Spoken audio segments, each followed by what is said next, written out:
We can't hear you now.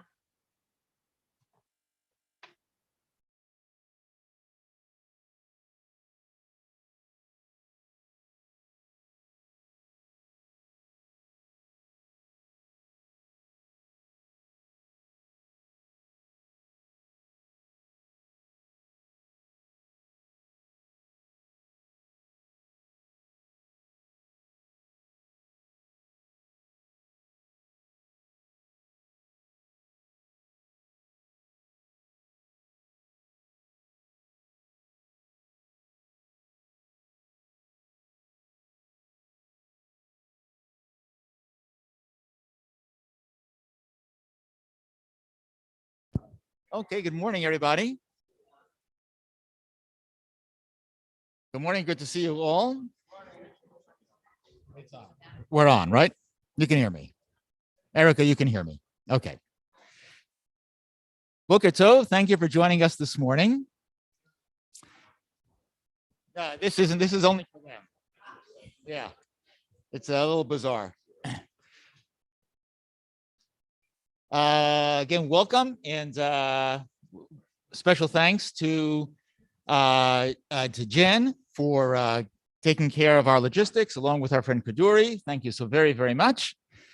And thank you to our committee, to Howie and to Mina and to Nikki and to Joanne and to Zev, who I saw here.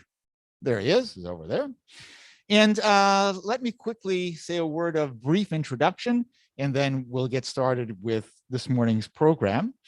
For the last several months, since my mom moved into a into a facility, what do we call it, a supported living facility in Ramat Eshkol, the only way that I could reach her, thank you, Jen. The only way that I could reach her by phone is by calling Ahmad, who works at the facility on his personal cell phone, and he hands his personal cell phone to my mom. He very kindly makes it a FaceTime kind of call, which my mom then puts to her ear. Okay. All right. But at least for a moment there, we can see each other. And a couple of weeks ago, when I was, Sarah and I were in Israel, I actually got to, I made a point of wanting to meet Ahmad, who has been so very, very kind and so very accommodating because of the time zones and everything on the phone calls. And I recalled this text that he sent me one morning. I said, you know, is today good? You know, I asked, Ma shlomcha? I said, Baruch Hashem, Ma shlomcha? And I think about Ahmad, and we all have Ahmads in our lives if we have spent time in Israel. And I think about Ahmad, and I think about Israeli Arabs who have, Arab Israelis, this is part of the issue, right? Part of the question, who have, who sit on the Supreme Court, who have positions in academia, who members of parliament, and who are part of Israeli life in, you know, so very many important ways. And it's tempting to think about the model of Israeli Arab integration into larger Israeli society, you know, is a great success story. And without doubt, there are success stories. You know, it would be dishonest and unfair to say otherwise. At the same time, we know that the broad reality is not as shiny and bright as that, and that discrimination, whether professionally or in other ways, racism is present. You see it in the graffiti if you walk around Yerushalayim and other places, as well as, you know, decades and decades, as we know, of not equal distribution of state funds when it comes to. Can you hear me? Okay. You cannot hear me. Right. So it's because this is so bizarre. I'm holding a mic that it's not directed at you. And the distribution of the way state funds have been distributed with regard to infrastructure in schools and hospitals in Jewish areas as opposed to Arab areas. So we know that these areas of discrimination and inequity exist. And if we were not paying attention, certainly the events in May when violence broke out, as missiles were coming out of Gaza, violence broke out within mixed communities of Jews and Arabs. We became very, very aware that there are numerous and serious issues that have yet to be dealt with within Israeli society, so that, I'll just quote from the Declaration of Independence, so that the words of the Declaration of Independence might be fulfilled. The state of Israel will be based on freedom, justice, and peace. As envisioned by the prophets of Israel, it will ensure complete equality of social and political rights to all its inhabitants, irrespective of religion, race, or sex. It will guarantee freedom of religion, conscious language, education, culture, and so on. Being able to talk intelligently about the inequities within Israeli society, to be able to talk frankly and in an informed way about the lingering areas of discrimination and even injustice. This too is part of our development of a Zionism that is nuanced, that is real, and with which we can engage, not only our own little bubble, but engage the wider world around us. I'm very, very grateful. We are very grateful to Mina, who connected us to this morning's speaker, to Summer, who you'll hear from in a moment. And she will be introduced by Erica, who you see on the screen now, who is the program manager of educational programs and resources at the Interagency Task Force on Israeli Arab Issues. And she helped us connect to Summer and get ready for this morning. Last note, in the publicity that we put out for today, the term Israeli Arab and Palestinian Israeli and Arab Israeli, both of those terms were used, even though that made the publicity somewhat inconsistent in its language.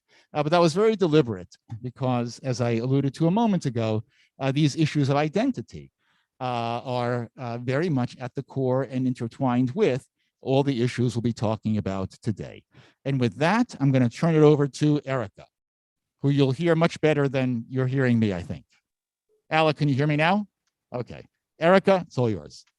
Thank you very much. As you say that, I'm sitting here thinking of what a wonderful framing you just offered for the conversation we're having today, and why it's important in American Jewish communities for us to have these kinds of conversations.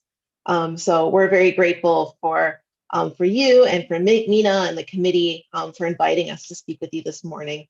This is actually our first time getting to do a hybrid program where everyone is in one room together, and it just feels so wonderful to know that you're all sitting in one place as we're speaking to you, as well as the people listening online.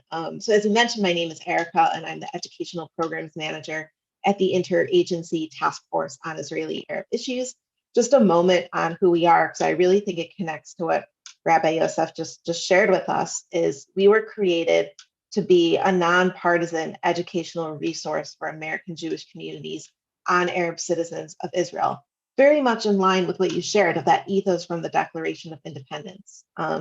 Many people who have spent time in Israel have that connection that you shared, but many American Jews have not had the opportunity to really engage with Arab citizens of Israel, hear these perspectives, get exposed to some of their realities, challenges, and opportunities, and everything in between.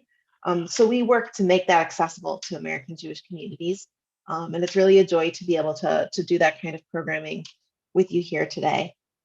We just heard a little bit about some of the incredible integration stories, and also some of, as was mentioned, the real long-standing socioeconomic gaps between Arab citizens and Jewish citizens of Israel. So I just thought, before I introduce Summer, my colleague and our speaker, I'd share a little bit more context for the framework of the conversation we're having today. So how many people are we talking about when we talk about Arab citizens of Israel? Roughly 1.9 million people, or 21% of Israel's population, are Arab citizens of Israel. This is an internally diverse population. Are you hearing me all right? Great. Oh, we're being turned maybe so we can see all of you. That would be wonderful, actually. Oh yeah, hi everyone. um, so these 1.9 million people are an internally diverse population. Religious diversity, primarily Muslim, but also Christian, Druze, and Circassian minorities. And among all of these religious different levels of religious observance, secular practice, different cultures, each community, each village, each region having its own unique culture, history, and experiences. There are some generally shared experiences. For the most part, Arab citizens live on the periphery of the country, either up in the north in the Galilee or in the Negev. There are some mixed cities, as we've heard a lot about. That's actually a real minority of Arab citizens living in Israel. Most live in the north and south. Far away from the economic heart and the economic engine of the country in the center of the country, and also an area where not many Jews live, which creates very limited opportunities for interaction. So between this geographic periphery, people tending to work in different environments, Israel has separate school systems for Arab and Jewish students. There's very few opportunities for most Arab and Jewish Israelis to actually get to know each other in a real way. Which has created a whole field, the field of shared society, of trying to bridge these gaps in interaction and give people opportunities to meet and connect, while simultaneously addressing some of these socioeconomic gaps. And that's really the story of a lot of what's going on in Israel today in this field. And also the field that Summer has dedicated the last 2 decades of her life to working in. So Summer, our speaker who's with us today, is working as the content specialist at the task force with me. But that's one of many professional hats she wears as a consultant and a facilitator and a trainer. She's managed significant projects and initiatives for some of the leading NGOs in Israel, both working on financial management, resource development, content development, facilitating workshops and planning processes in this field of shared society. And helping organizations grow and figure out what that means, and managing multicultural teams working on complex issues. So in addition to her own lived experience as an Arab citizen of Israel, she brings a wealth of knowledge from years in the field of trying to navigate the issues that the rabbi just brought up and that I just brought up with you. So today we're going to be having an opportunity to hear Summer's insights as a professional from her work, from what she's learned and seen and experienced over the years, her sense of how we got to this moment where we are today and where we move forward. Again, focusing specifically on Arab citizens of Israel. I know you've had other conversations and are going to continue to on broader elements of the Israeli-Palestinian conflict, but today we're going to narrow in and focus together on this 21%. So you have Summer's full bio, and without any more delay, Summer, the floor is yours. Thank you, Erica, and very happy to see you all. Good morning to you. Hi, Mina. Okay, so I'll start with a little bit of introduction about myself, and please don't hesitate to stop and even raise your hand, since I can see you if you have a question. I mean, I'd love this to be an open conversation between us. Okay, so my name is Samar Jabir Massarwa. I'm an Arab Palestinian Israeli, which means Arab Palestinian, and I'm an Israeli citizen. And maybe we'll get to it in a bit about that distinctions and why I define myself like that. I grew up in Taipei. It's the triangle area, we call it, although it's not in the shape of a triangle, but historically I assume it was. It's in the center of Israel. For those of you who were in Israel, it's very near to Kfar Saba and Netanya, Kochav Yair. So it's in that area. That specific area, unlike the area in the north that is much more mixed in terms of the religious Arab population who are there, both Druze and Muslims and Christians, the triangle area is mostly Muslim, and is also mostly a rural area in terms of people historically have been land workers, farmers, and and stuff like that. So, and like as Erica said, I grew up in Taipei in an Arab school, which means like most Arabs who grow up in an Arab town or village, they go to the schools in their towns and areas, and we have separate school systems. We have the Arab school system where Arabs go, and the Jewish school system where Jews go. There are some mixed frameworks, but they're like very few around the country where Jews and Arabs can go together deliberately. Parents send their kids to these mixed schools. Of course, in mixed areas and mixed cities, you would find some Arabs in the Jewish schools, but because they live there. So in fact, the first time that Jews and Arabs really get to interact, unless they have been in various programs in schools or as teenagers, is really after school, after high school. And we talk either in the labor market, when we go to work and then we find ourselves working together, or in other areas of shopping and malls and stuff like that, because most of, that's also another part, most of the commercial areas and the greater commercial areas are in the Jewish cities and towns. So most Arabs, in order to do whatever they need to do in terms of shopping or commercial things, they go to the Jewish towns and centers.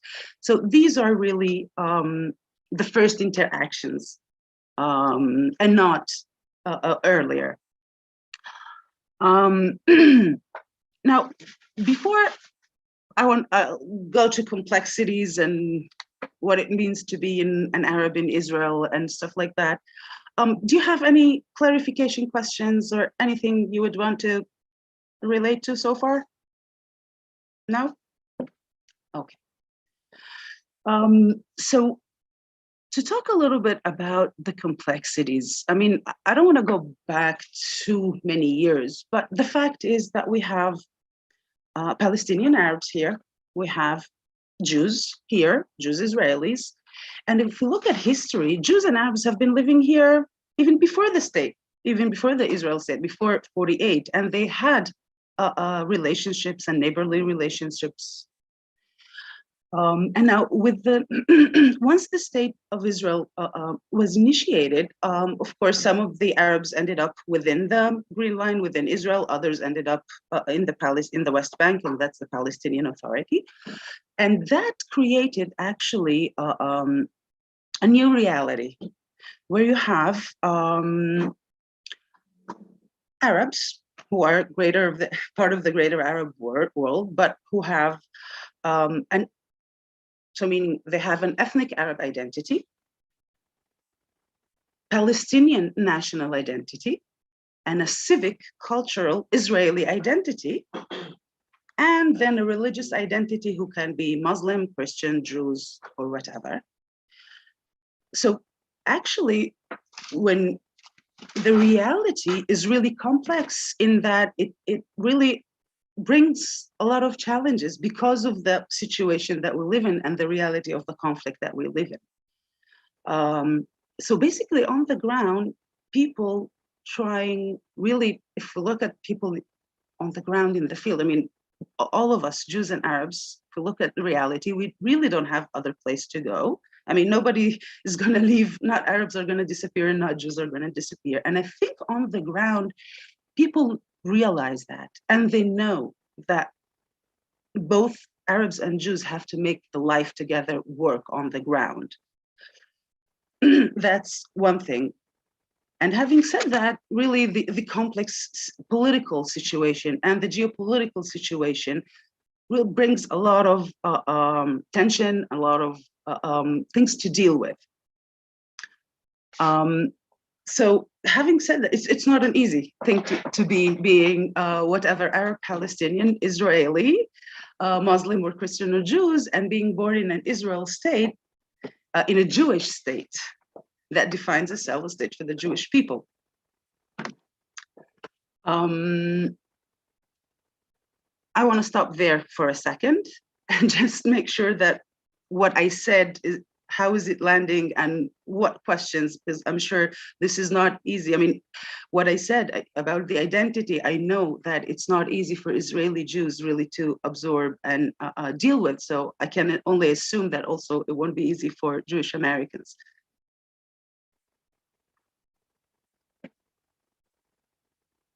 Summer, I think what I'll do is, as you're speaking now, and I'll ask you to continue, we'll be giving out index cards and pens so people can record questions, and then in a little bit, Amina, I think you'll help us with this. We'll be able to, just because of the technology, it's hard to. Sure. Yeah. Okay. Okay. No. Thank you. Sure. So, and I think what I just said about the fact that we have a geopolitical situation, a complex situation, an ongoing bloody conflict that has been going on for 70 and so years. And people on the ground, if we look at it, really what we all want as human beings, really to live, normal life, have the chance to see our kids grow and maybe see our grandchildren. And people on the ground really try to find the way to be in between the lines and walk and live that life and create a normality of life and not a life of conflict. And I think basically that what brought me to my line of work, and that what interests me, because life is not black and white. Life is not a one-way road. And to look at these complexities, I believe on the ground, we have really an opportunity, if we want, to create a model that could be an example for other groups in conflict in terms of how to do that very sensitively and to build it in a sustainable way. And in my line of work, the reason when I say like working on shared society and Jewish-Arab relations is really trying to analyze what this means. What does it mean to create a shared society? And to see how people really deal with it. What are the challenges? And the only way to create that, if we put all of us around the same table and discuss even the toughest and most difficult issues, because it's clear, at least for me as a professional, it's really clear that building a shared society is not easy, and it takes sacrifices from both sides, because building a shared society, meaning owning the shared space, feeling that you're part of the society, having a seat at the table, being part of the decision-making processes, being part of the powers and budget, part of the powers is budget allocations, as Rabbi Yosef earlier was mentioning. And that's not easy because if we just make an analogy, it's like between siblings, it's never easy to share. So if we think about it between different peoples, it's also not easy at all to share. And it takes sacrifices on both sides. It takes the willingness to make a seat, on the table for additional people. And also it takes, it's not also easy for the Arabs, because it makes Arabs also think about how they want to be integrated in Israel, and what are the things that they want and things that they would like to have some boundaries around, and how is that, and it should be agreed upon on both sides. Dina, I think I'm ready if you have specific questions.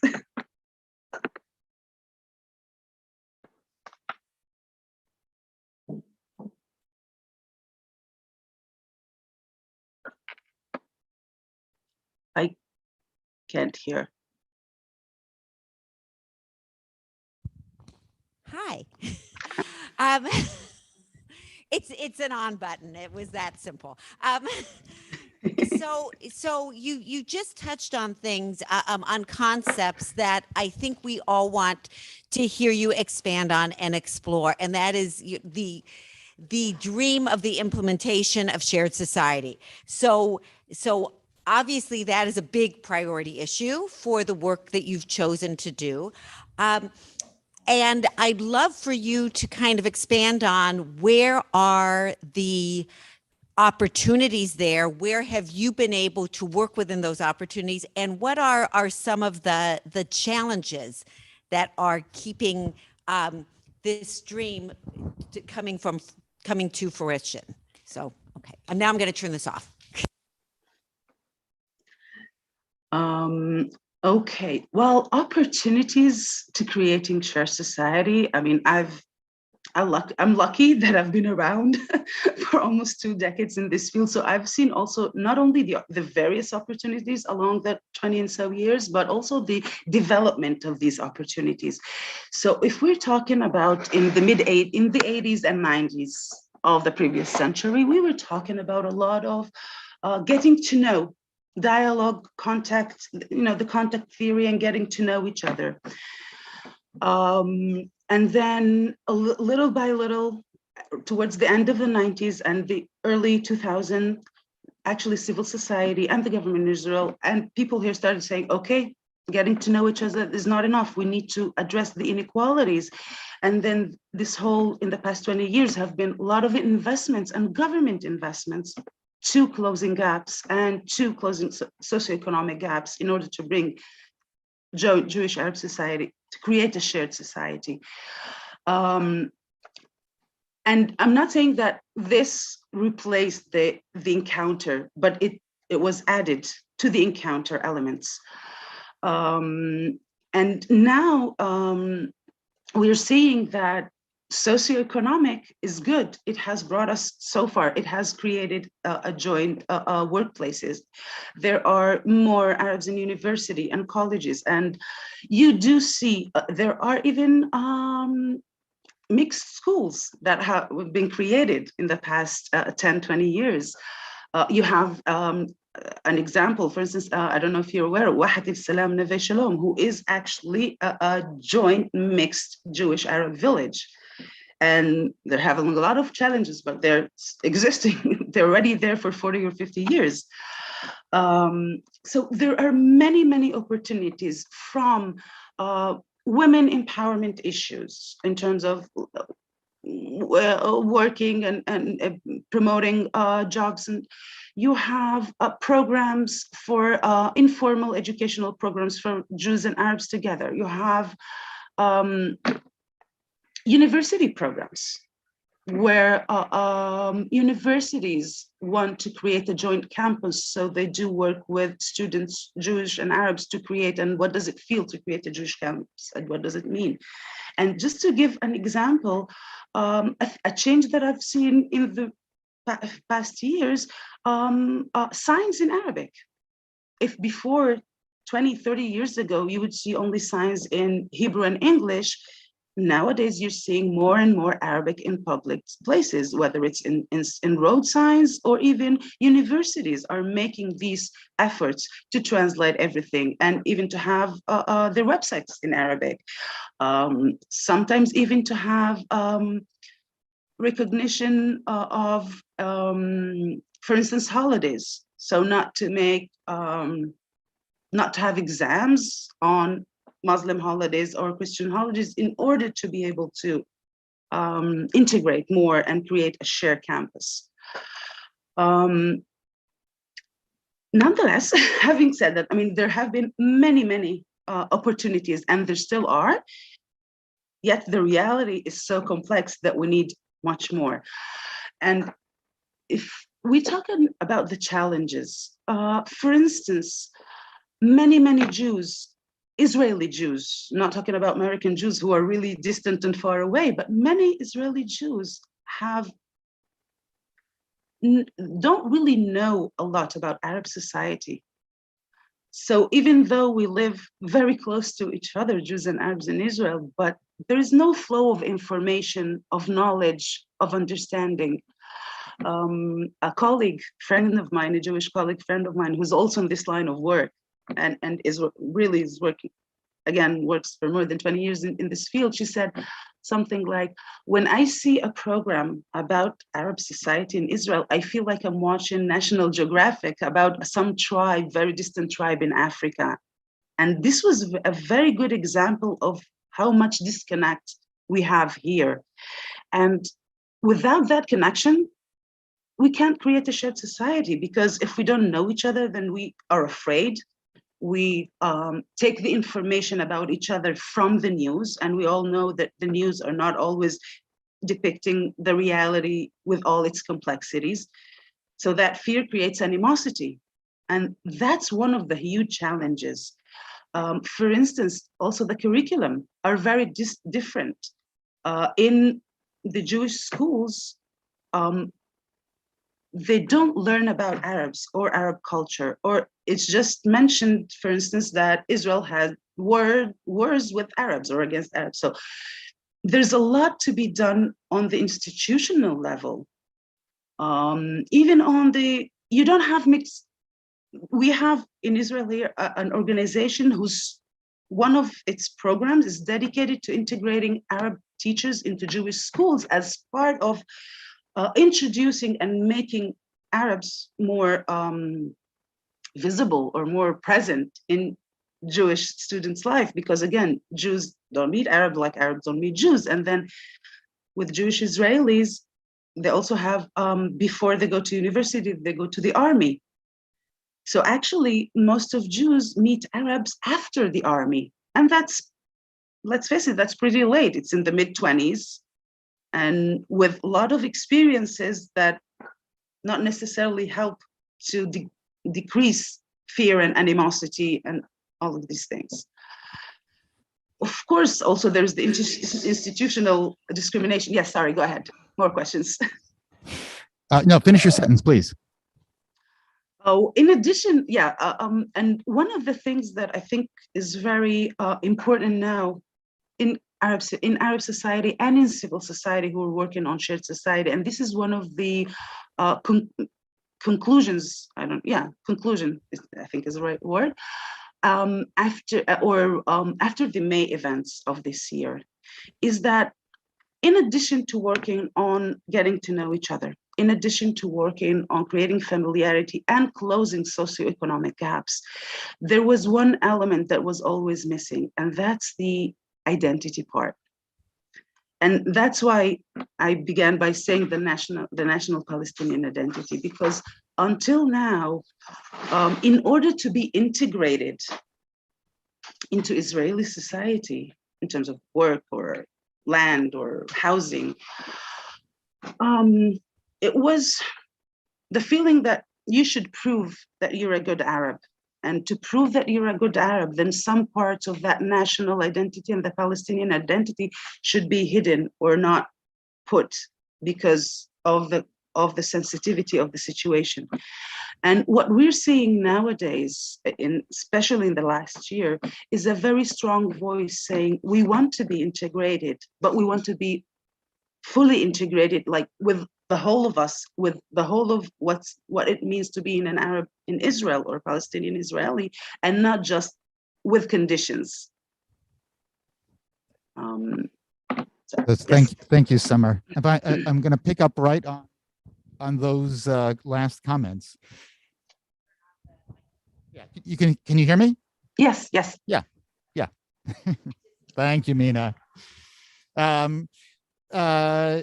In recent years, we have seen the nation-state law passed, as we are been led to understand that's a step down for the status of Arabic in the within Israeli culture and society and law, and along with it, kind of a reinforcement of a sense of Arabs being second-class citizens.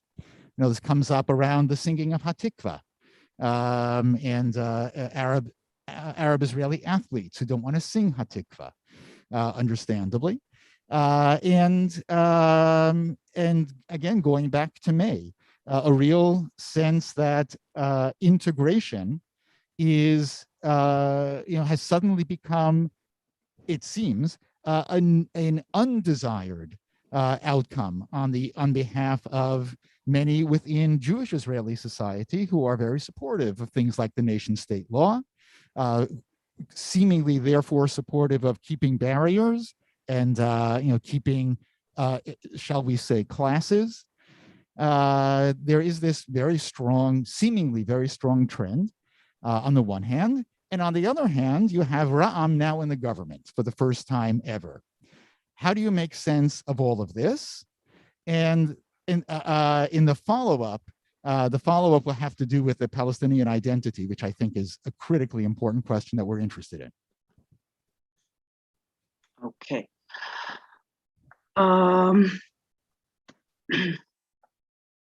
Okay.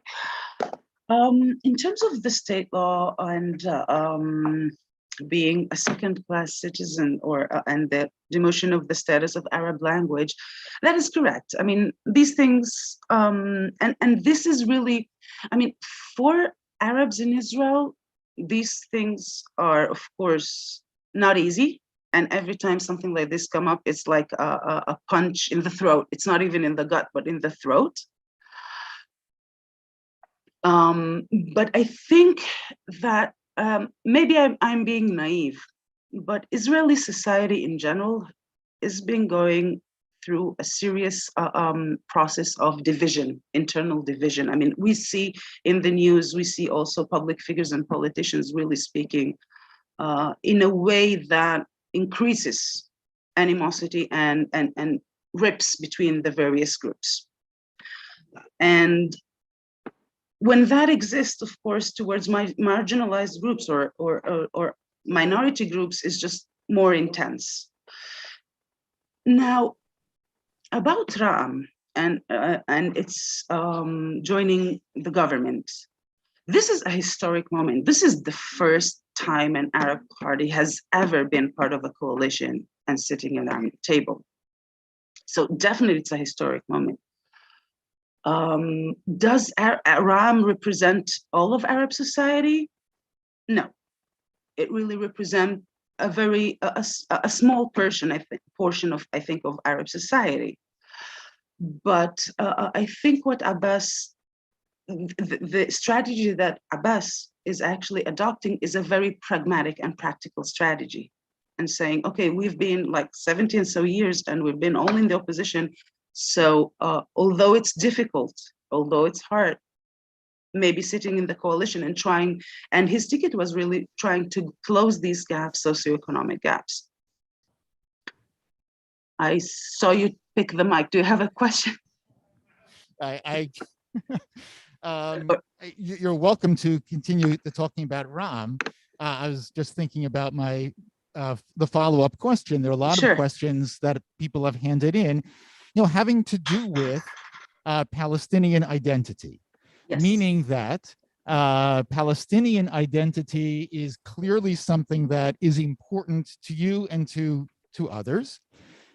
To Jewish ears, Palestinian identity can be a very scary, sort of thing. Palestinian identity connects the population within the state of Israel to the population that is in the West Bank, and for that matter, the population in Gaza. Right. And Palestinian identity is, to Jewish ears, often a very, very loaded and even frightening term. I suspect it need not be, or you think that it need not be. Not be. Exactly. But that's I think a real how would that circle be squared? How does that work? Okay. Okay, because when I think that's part of what really, this is my own analysis of the situation, but I do think that was part of the obstacles or the barriers that were put, like they have always existed. It is the separation of the Palestinian identity between the Palestinian who ended up in Israel and calling them Arab Israelis, and the Palestinian who ended up in the West Bank and Gaza, and them keeping they're continue to be in Palestinian. And I think that Jewish Israelis and American need to understand why there is a link in order to understand why, and first of all, to see that it's not so frightening, and it's not, I completely understand that it's threatening and frightening and it connects to Gaza and the West Bank, but there is a link because we're talking about people who were here as Palestinians, all of us, I mean, also Jews who were here before the state of Israel, they had a Palestinian passport because this was the Palestinian region with the British mandate and before that the Ottoman Empire. So, and the reality is that many Arab Israelis have families in the West Bank and in Gaza and maybe in the refugee camps in southern Syria and in Jordan. This is our reality. And that's why it's important to see it, acknowledge it, and then try together to make sense of it. And this attempt to really disconnect the Arab Israelis from their Palestinian identity is what actually is like sweeping something under the rug, and then it just grows because it's something that needs to come out and is not out. Now, why am I saying that? To me, in my eyes, it's not that threatening because Arab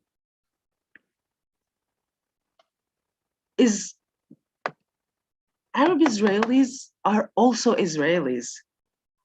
So when we say Palestinian Israelis, it is actually an acknowledgement of saying, I'm part this and part that.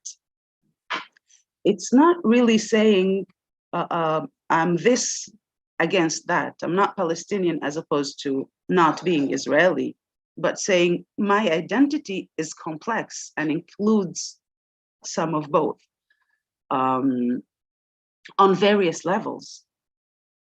I don't know if the comparison is correct, but I think it's, and Erica, please help me out with this if I'm making a mess.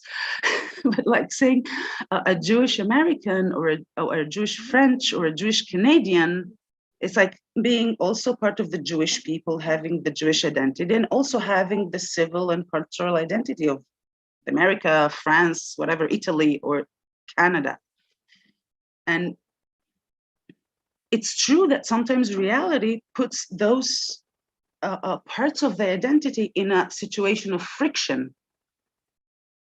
But like in any situation of friction, once you talk about it and you acknowledge it, then you can find out, and it's not that huge, it's not a huge monster, but it's something that we're able to deal with it. I hope that made sense, Rabbi Yosef, and if not, please let me know and I'll elaborate on it a little bit more. I'll ask a simple follow-up. Yeah. You know, there are times for sure when your family, not your in particular, but a family that lives in the West Bank, family that lives in Gaza, yes, it may be suffering at the hands of, certainly in their perception, suffering at the hands of the Jewish state. Right. And you are siblings, you are cousins, you are aunts and uncles and grandparents and grandchildren. How from your perspective, the perspective of your community, how can you make peace with being part of the Israeli state and part of the Israeli citizenship? It's not easy. It's definitely not easy. Yes. That is part of the really conflict, the daily conflicts that I think Arab Israelis, Palestinian Israelis live. And think about it, if we have somebody who's working on shared society and promoting Jewish-Arab relations and having families on the other side of the border, it's definitely not easy, but I think it's a choice that people make here, living here, saying eventually, I mean, if we look at it, this life is not a very long life. We don't live for centuries. Our life is relatively short. And either we continue fighting and then we end up, all of us, having huge losses and not living our lives, or we say, okay, this is the reality and we need to make it work. And that's why I'm saying, even for Israeli Arabs or Palestinian Israelis, saying that they're Palestinian Israelis, it's not easy, because it's saying, I am acknowledging that I'm Israeli alongside being Palestinian. And definitely that's a rift. That's something that all of us work on all the time. And mainly, I think what drives the people who are in this work and do this kind of work is the belief in non-violent methods to resolve conflicts and work on education and raising awareness. Yes. Do you I find just that wanted there's to- resentment or pushback from family on the West Bank or in Gaza, pushback against your efforts and people like you to create shared society with Israel? Is that understood as a betrayal of the Palestinian cause? In some, definitely. Some view it as a betrayal. Some view it as a necessary effort and sacrifice that needs to be made. Other view it as this is the way to do it. It really depends on how, each and everyone and their points of view on life. Even some people even would say sending your kids to a mixed school is really betraying your it's not betraying. Well, the mixed school is a different story, because there's the fear of assimilation and losing your own identity. But yes, these are struggles that I think most of Palestinian Israelis, Arab Israelis, have to deal on a daily basis on how do I make justice to all of my identities or everything that I believe in. If I, as a voice from afar, can jump in for a moment, and I don't know how much long what the time frame we're planning on running is, but I wanted to share a thought and also a question that I had hearing you. Just a thought I wanted to add as someone who is an American Jew who grew up in a very standard American Jewish community, a very Zionist home, who's been doing this work not for as long as you. But one thing that I think I heard you say without saying explicitly, and correct me if I'm wrong, is growing up in the household I did, when I would hear I'm Palestinian, I'm part of the Palestinian people, it rings to me as this is a Palestinian place. There shouldn't be Jews here. There shouldn't be Israelis here. Push into the sea. Being Palestinian means that I'm not Israeli. There isn't an Israel, which is what a lot of American Jews and Israelis just fear, that existential threat. But what you're saying is holding a Palestinian identity doesn't have to be existential to the existence of Israel or having an Israeli identity. There's a conflict, but it's not an existential zero-sum game conflict. Exactly. Is that a correct summary of some of? Yes, exactly. Actually, not only that, I don't think that's a zero-sum game. If we really go into that path, it's like 1 + 1 is 3, not even 2.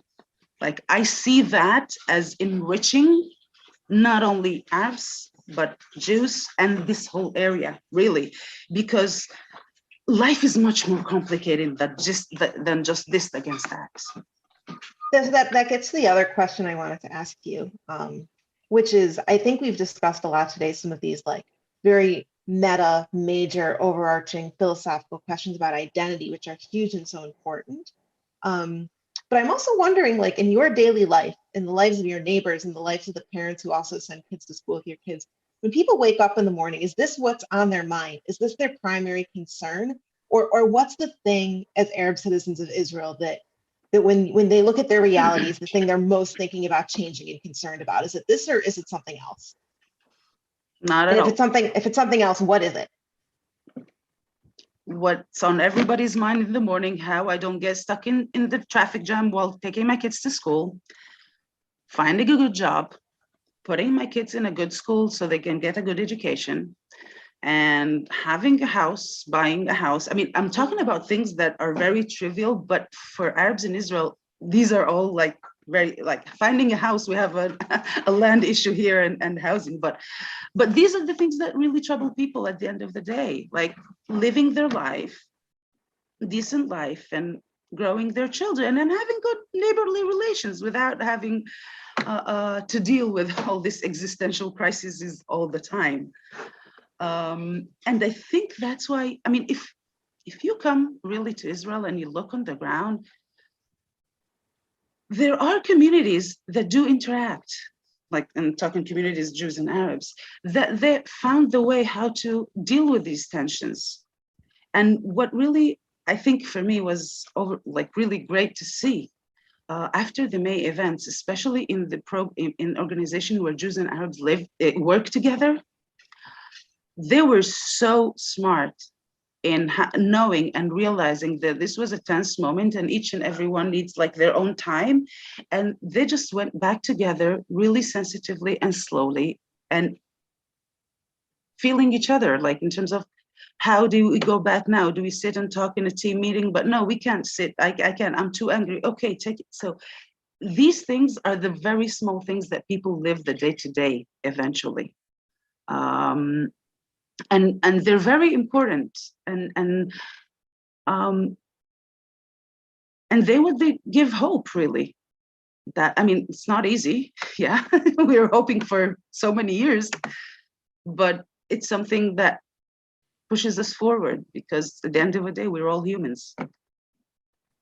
Actually, just a funny thing that I'm always saying, once we have a UFO attack, we realize that all these fights that we have and existential crises are just really not a big deal, because we have an external huger threat. It's so funny you say that, because I'm going to ask another question. Was COVID a UFO attack? Sort of. It was actually a mix of UFO attack, because really during COVID, you saw how everybody was together fighting this external threat. And COVID really brought some, I have to say, it was the circumstances, but because of COVID, you saw much more Arab professionals on TV, like especially the medical staff and nurses, because they were much more in the front. You all of a sudden see more Arabic, even in public spaces. So yes, on the one hand, it was good because it showed that if we want, we can really make this work. We, as all of us here. But on the other hand, it also really shed a light on the gaps between the two communities in terms of how how they suffered the aftermaths of COVID, being stuck at home without internet infrastructure, and then the educational system collapsed a little bit, especially in the Arab society. So it really showed the gaps, but it also showed the opportunity of making this work. So we're coming close to the end of our time. There were numerous questions about the educational system and whether an integrated Arab and Jewish public school system, whether that's even feasible from the perspective of differing ideas as to what the curriculum should be, and perhaps even differing ideas as to what social groups should be. Well, I think we have pretty successful example of the mixed schools of the hand in hand. There's the hand in hand school, and there's also Hagar in the south.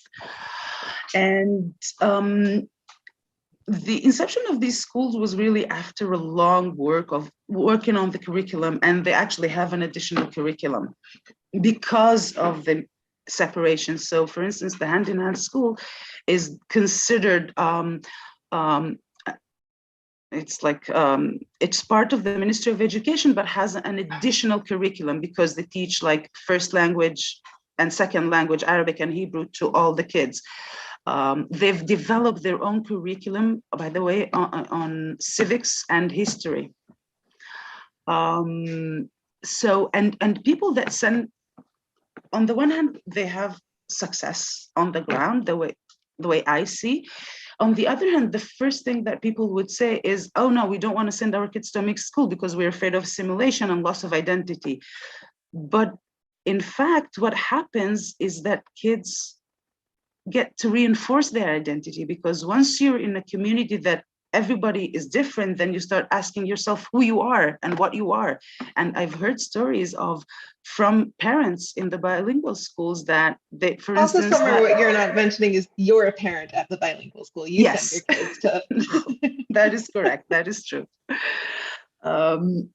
And what I did hear from many parents, for instance, that because of in these schools, they do talk about the identity and they do talk about these things, and the kids grow up really knowing history, knowing not only knowing who they are and what the reality is, but they have, not only that they don't assimilate, they get stronger and they know more about their identity and they want to learn about their history, but they also figure a way of like acknowledging this, but acknowledging this identity and the history doesn't mean to throw everything to waste now and just saying we want to throw all the Jews. So it's like working together to create a new society, a shared society that acknowledges everybody and everybody's history.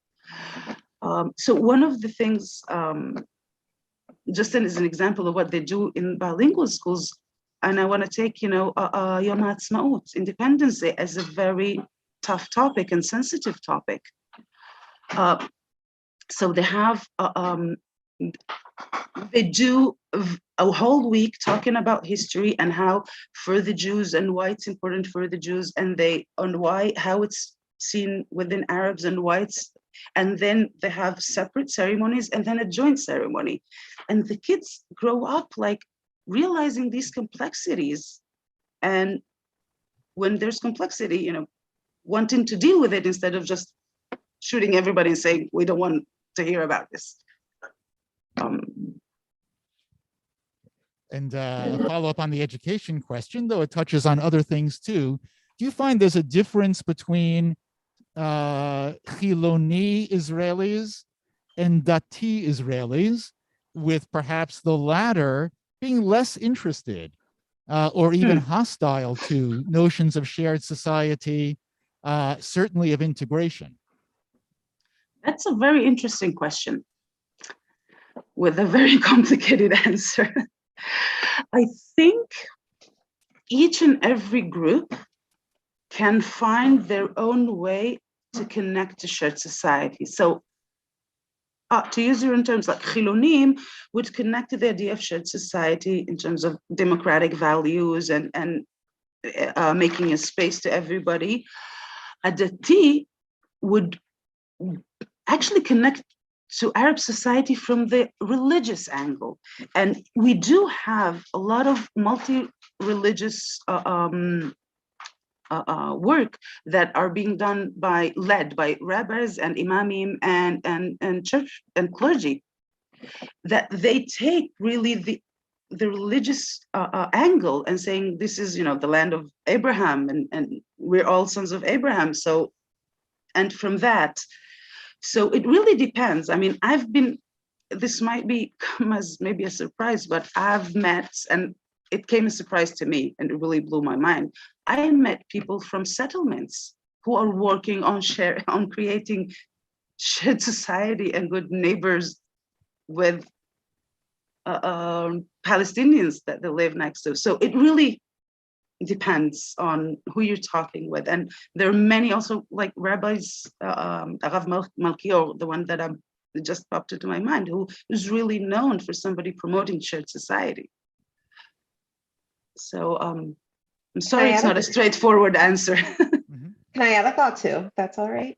I'll just hear so I used to work for JDC, for the Joint Distribution Committee in Israel, and the department I worked for was on employment issues for Haredi society and Arab society.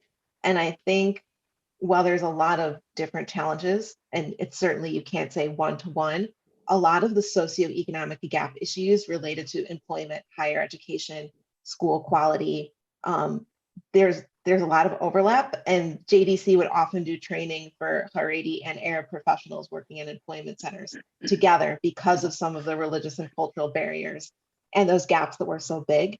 And I don't necessarily think the average person on the street sees it. And I can't answer in terms of whether or not there's more hostility in religious communities. But I think from a government and socioeconomic development standpoint, there's recognition that narrowing the gaps in Haredi society and Arab society are so fundamental to the Israeli economy, and that a lot of the strategies that work in one community are very relevant to the other, more than strategies that work for Tiloni, Jewish Israeli communities work, would translate. And it was just so fascinating for me to watch that play out in very unexpected ways. I'll ask one final question, again, reflecting the questions that have come in. So Summer, I know that you can't solve the Israeli-Palestinian conflict for us in 40 seconds, but from the Israeli Give me a Arab, week and I'll do that. from the Israeli Arab or Palestinian Arab point of view, is a two-state solution something that people would like to see happen? Do they think that would be undermining of Palestinian identity? Do they think it's a pipe dream that'll never happen? And if so, what would they like to see instead? What is the, if you can, I know it's oversimplifying, but what's the foreign, if you will, the foreign policy view of Palestinian Israelis? What do they think should happen? When and if it happens.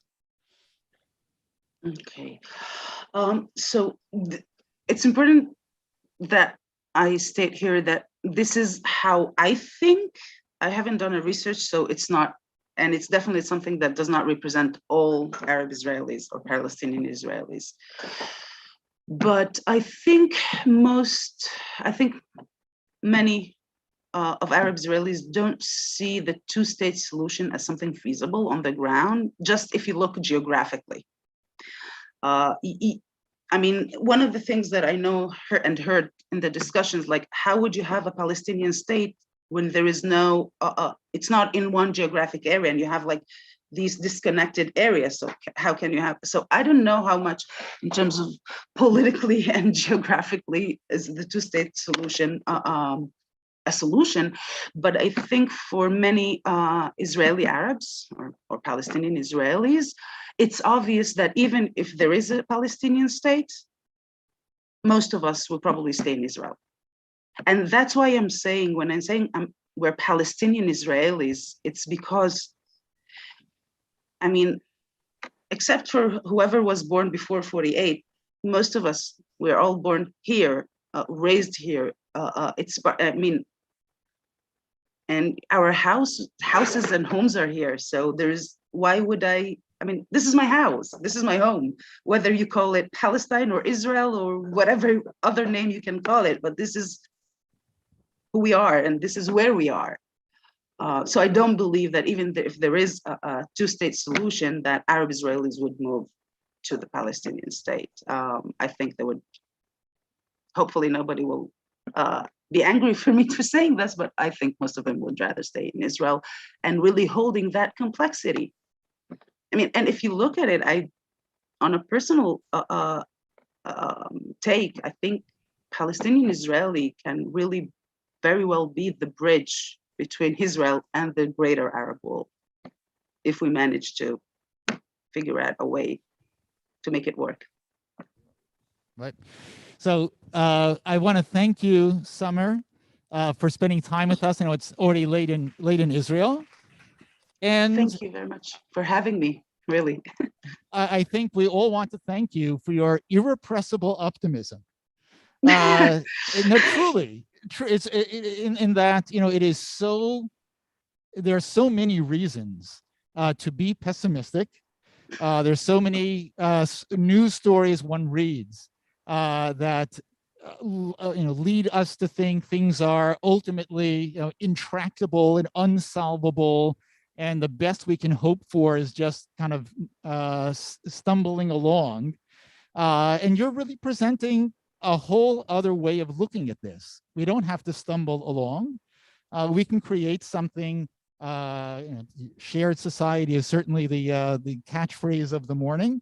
And the last thing you said about the Palestinian Israeli community serving as a bridge between Israeli Jews and the rest of the Arab world. Wow, I mean that's practically a messianic view, which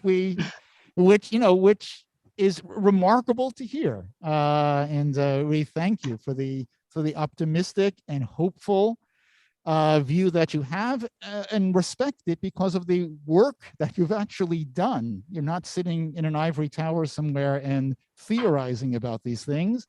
This is work that you've done with your own hands and things that you've seen with your own eyes.